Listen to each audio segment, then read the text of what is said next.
Okay, so this is the story about my mom's death, since you asked about it on the forum. I actually don't know how she passed, and it was a very convoluted circumstance, and that's why, once again, it's not easy for me to fill that out on the form. So I'm going to try it this way and see how that works for you if it does. Okay, thanks. So, she passed, I believe, in 2018. So again, I put everything into this like timeline of, okay, this is me having been out here in California. Um, I hadn't spoken to my mom. We had a very complicated and estranged relationship for many, many years, ever since I left the house and in junior high school. Um, but I had actually spoken to her. I saw her before I left New York, you know, um, because I flew from New York. I had lived a few other places. Like I've probably lived in the United States, like five different states and maybe different cities within those states. I don't know. But anyway, I had been back in New York for a few years before leaving for San Diego in 2010, which I've mentioned. And my mom actually saw me off. I saw her the day that I was flying out. We spent some time together and then she took me to the airport. That's the last time I ever saw her. I might have spoken to her over a phone call once or twice in the years following, but it's hard to recall. Um, and so anyway, we had been estranged and my sister always lived with my mom. So my dad passed. My mom sold the house in New Hyde Park that's on Long Island in New York and bought a house way out in Suffolk County in Long Island. And I still don't know why she bought this like huge house just for her and my sister. And my sister always lived with my mom. That's like one thing. um, they always lived, they had very, I mean, their relationship is their business, I suppose, but it was highly dysfunctional. Like I mentioned in previous recordings, there was a time or two that I had been at the house and I would hear my sister like yell at my mom, like, you missed this whole area when you scrub the floor. And I'm thinking, why is my mom, who's highly asthmatic, very sick on tons of why is she even scrubbing the floor? You live here for free, dude. Like, I mean, the whole thing's really, I don't know why I'm laughing. And like when my sister had my niece, I remember I was there for my niece's first birthday. And I remember waking up in the morning because my sister would always like sleep late.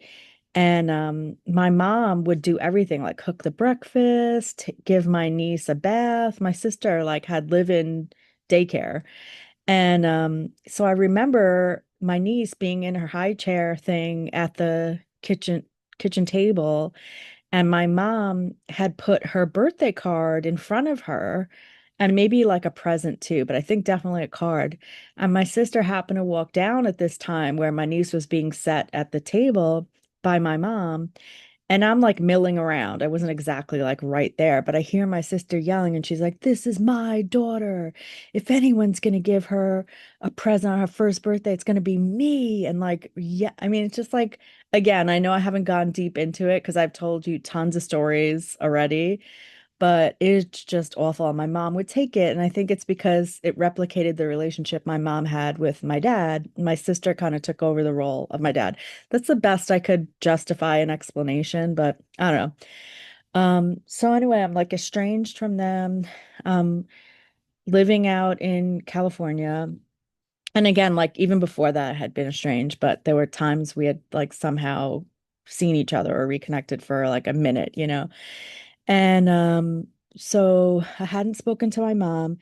And it's weird too, Dr. Pantea, because somehow when my niece was old enough, she was able to come out and visit me in California. I remember because my sister uh, s- told my niece to never talk to me, blah, blah, blah. It was part of my sister like punishing me. That's what came through. And so, but my niece again was like a little mini me to a degree, you know, as I was later to find out there were other things. But anyway, I found out some things from my niece that like some of the texts I had gotten that I thought were from my mom that were like vicious. Like, I don't know, energetically, I'm sure you can get this. I know we all experience it differently, but I would read this like vicious text and I would be like, wow, did my mom send me that? Like, I know she's mean, but like this is beyond. And it was my sister using my mom's phone to text me awful things. And I only found that out from my niece, like when I had her out in San Diego when she visited, that it kind of all lined up and made sense. So I hadn't spoken to my sister like at all. Like I even wanted to talk to my sister to thank her for letting my niece come out. And it turns out my niece ended up confessing to me that my mom, my niece's grandmother, had like finagled the visit and only let my sister know after Olivia had like her flight had taken off or something. That was so it wasn't even like my sister gave consent. It's like very weird. So I ended up not talking to her then because like what was I gonna say? Um, so anyway, again, I hadn't spoken to my sister. So anyway, 2018 around there, I had at the time I find out about my mom's passing, this is what happened. I had my cat of, 12, I think he was 12, God bless him, Mister. When he had even flown out from New York to California with me and was like the sweetest little dude. He was a rescue kitten. Um, he passed away, which broke my heart. And he was very, very special. Like I think he was angelic for sure, like a little soul friend. And then I had joined corporate over at Petco. I think I might have mentioned this in a previous recording that I left the company I was with to join Petco. They sort of recruited me. I don't know. And after I was there for maybe only 6 months, at the end of their fiscal, there's a major reorg within the company, layoffs. 108 positions were eliminated. Mine was one of them. And so I was laid off. And and I actually found out just before I was laid off that my mom had passed away. So just to put it in perspective too, all these things are happening at the same time, and I'm on my own. I know that seems weird. You're probably seeing it like, well, you have your whole angel family with you. You also, like I mean, this is one of my dark nights of the soul because I remember being on my knees every night. Oh my gosh, I'm about to cry praying to God, like, take me home because this is more than I can handle. So, okay. Where was I? I have to collect myself to be able to speak. I'll cry later. So, all right, so I find out because my I when I was growing up in Queens, there was a family that we were friends with. There were two girls and a boy, out of the kids. And I was friends with the youngest daughter, Stephanie, and my sister was the same age as Nicole, the older sister. So they were sort of more friends. And they had left before they left Queens. Like later we ended up moving to Long Island anyway, but they moved to Florida. And somehow, like, this was already in like 2010 or so, or whatever, after I was in California, on Facebook, they had found me. And Stephanie had even said, oh my gosh, Amy, you used to be my pen pal after we moved, and I still have all of your letters.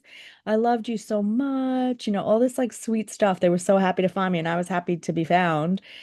And nobody asked about my sister, and they hadn't been in contact with her. And so I asked Nicole, like, hey, would you be willing to connect with my sister? I'm sure she would love to hear from you. And again, it's a time where I don't know why I was always putting myself out for my sister's name was Christine. Why was I just got like a weird ring in my ear as I said her name. Wow. So I wonder if she's on the other side. I don't even know. Um, so Nicole was like, sure. And, I was always doing this too, I think, because my sister, like, literally had no friends. Like, I mean, I've shared with you at this time in my life now, I've disconnected from so many people, you know, that is the first time in my life where I don't have friends, but I don't think it's because I, like, am vicious to people. I think it's just like ebbs and flows, and I'm supposed to be focused on myself. I don't know, but. Um, so Nicole is back in contact with my sister, and this all has plays a role. This is why I'm making the story so detailed. So anyway, cut to again 2018, and Nicole reaches out to me. She actually texts me, and we don't talk all that often.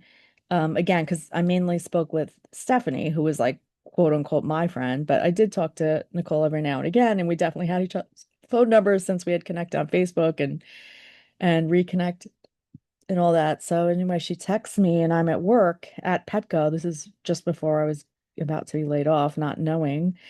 And she texts me that I need to call her. And I call her and she tells me that my mom had passed away. And I was like, oh my gosh. And as much as a challenged and estranged relationship I had had with my mom, it hit me so hard to know that she was gone. Like my world just changed. Like I'd already lost my dad, and I thought I would hate him to with every fiber of my being for my entire life. And I was actually really sad when he died. It was hard, especially going to his funeral and seeing like his body laying there, in the casket and everything. Um, but that was really hard. I remember I cried and I didn't expect, as much as I hated him all my life, I would never have thought I would have cried, and I definitely did. I mean, I have a heart, but this was extremely hard when it was my mom. I can't even put it into words. I don't know. Everyone experiences grief and loss differently, but it was like the people that brought me into this world were no longer in this world. It just felt like so strange. I can't even describe it. And I couldn't believe that Nicole was telling me this. And she's like, you need to call your sister and she'll explain everything. She's like, I can't say anything now. It's not for me to say. So you call your sister. And so I call my sister, and my sister's being all nice. And again, I don't know if you can understand the degree of how vicious and mean this person is or was. To have her actually be nice, it was like, hello, or are you like the same person? And she's like really upset, and she's telling me that yes, my mom died. And I told her I was at work, so I asked to talk to her later that night. Like, so I had to go back inside and I had to cancel the meeting I was going to go to because I couldn't hold it together. I felt like I was just in shock, probably. That's what it was. And I was able to leave the office, and so anyway, I have this conversation with her when I'm like full on, that's all we're doing is taking time to talk on the phone. And she's telling me all this stuff. Again, I don't have the notes, but she's telling me how my mom was in a rehabilitation center. Like, not, it sounds like I'm talking about drugs or something, but like something had happened with my mom. I still don't understand what. And and she said she was in the hospital, but they had moved her into this like rehabilitation, which sounds a little to me like hospice. I don't know, but she never used the word hospice. And she said that it was weird too, Dr. Pantea, because it was all about her, like my sister. Like she was making it like, and I was so sad and it was so hard for me and blah blah blah. I'm like I'm trying to like nudge gently, like, can you just tell me more about my mom? You know what I mean? And like that's all fine and good, but like I'm here to hear about my mom. And she said she had fallen and they were having problems with her, not being able to get up to go to the bathroom or stuff like that. And I'm horrified. Like, I'm definitely not in the same space energetically right now, being able to recant it to you.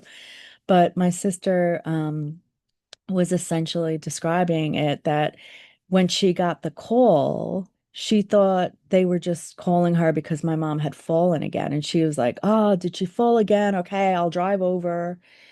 And they were like, no, actually, she's passed. So my sister didn't even tell me. She wasn't even planning on telling me that my mom had died. She wasn't even telling me that my mom was sick and about to die for like weeks or a couple of months or something. And nothing, didn't reach out to me. I only knew because of Nicole.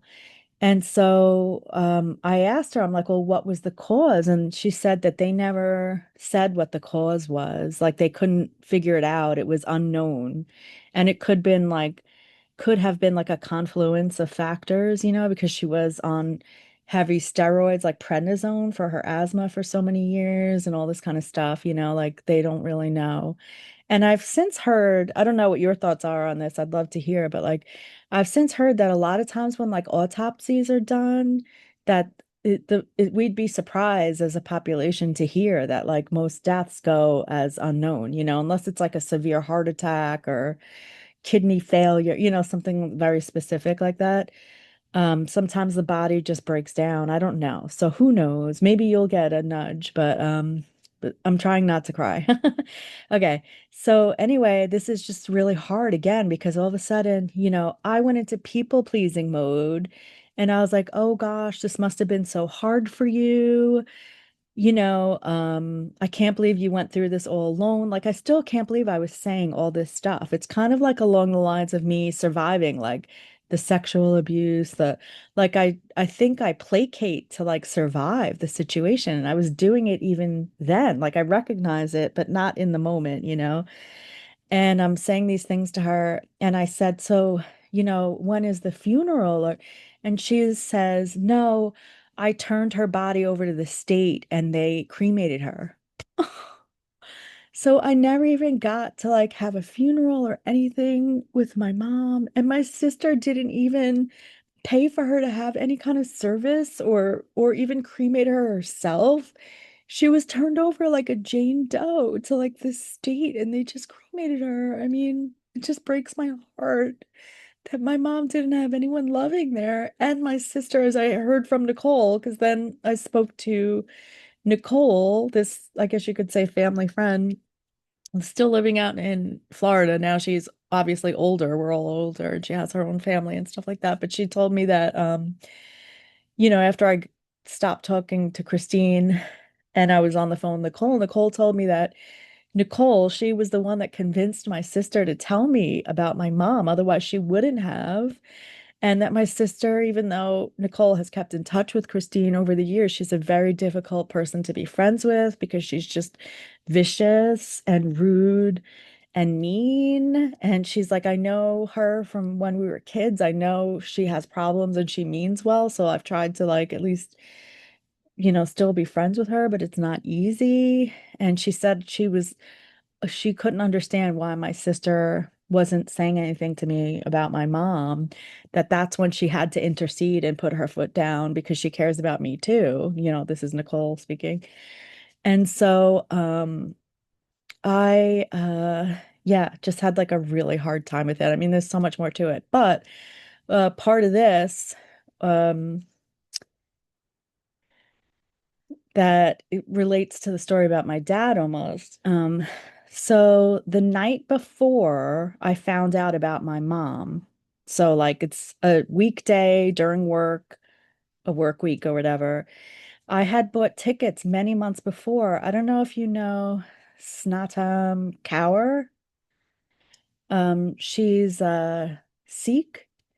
She's a singer. I don't know. I've known her for like not known her. I've known her music and everything and followed her. I haven't in years now, but just a beautiful angel of a singer. And I think if you don't know her music, you would really enjoy it. Maybe you already do, but um just amazing. This is actually a reminder to me to listen to her music again. And it's just amazing. And so I had gotten these tickets and I have no one else that likes this music.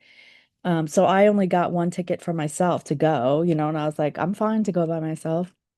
And I remember I even spent money on getting good seats because I was like, you know what? Like, even though I'm struggling, like I have to do this. And so all this to say that part of the performance that night, um, she does this thing. It's the first time I've ever seen her live. It was just amazing. Like the different instruments they play, the group and how beautiful and loving they are. I mean, it's just amazing. Just a blanket of beautiful, loving, warm energy to be in, when you're around them and hearing her music on top of it. And so, like I was saying, there's one song later in the evening before they're done with the performance. They say to pick a name and they do almost like a little meditation. You say the name, and then that's who the song is dedicated to that she's about to sing. And there's a little mantra that you would say, like, please, I love you, or something like that. I don't know. And you say that person's name out loud. So everyone's like saying their name out loud too. And I said my mom. And and I had no idea that my mom was passed at the time, you know? And I just thought that was really interesting because as soon as the woman said it, or the singer, it's not Tom, um, she immediately my mom's name came to mind, you know? And and I felt so close to my mom in those moments, you know? And then, like I said, the next day is when I get the call first from Nicole while I'm at work, and then I talk to my sister and I find out and blah, blah, blah. But I just thought that was like really interesting. It definitely wasn't at the time of her death, but but I was grateful that I was able to have that peace with her because through that concert, that again, I had bought the tickets months before because they sell out, you know, and she's rarely in that area in, you know, San Diego. Um, and it happened to be the night before I find out about my mom. Like I saw it as a synchronicity for sure. So I don't even know how to tell you how my mom died or exactly when. And then it all ties in again to my sister. And where I've left off with my sister is also really interesting because sh we talked one more time after the big talk where I found out stuff about my mom. Because now when I talk to her again, I know all these things that Nicole told me, you know?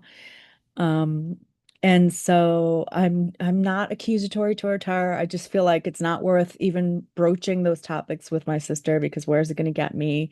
It's not worth my energy, you know, that kind of thing. And but I am talking to my sister and she's like, "Oh, you know, we should live together, help each other." And it's like the devil trying to talk to you. I don't know. And I was like just looking, well, not we're on the phone, but I'm like, you got to be kidding me, dude. Like she's being so inauthentic. And I just told her I was like, "Hey, you know, I'm going through my own grief process, so I may not reach out, but you know, you obviously have my number. So if you need to talk or you know, just reach out to me, but I'm going to need my space." And then I never heard from her again. And I think I texted her because it was around the holidays. This was just before the holidays or something. I don't know. I just remember texting her, or maybe it was like the next year of Christmas. I don't know. But I texted her something like, you know, hope you're doing well.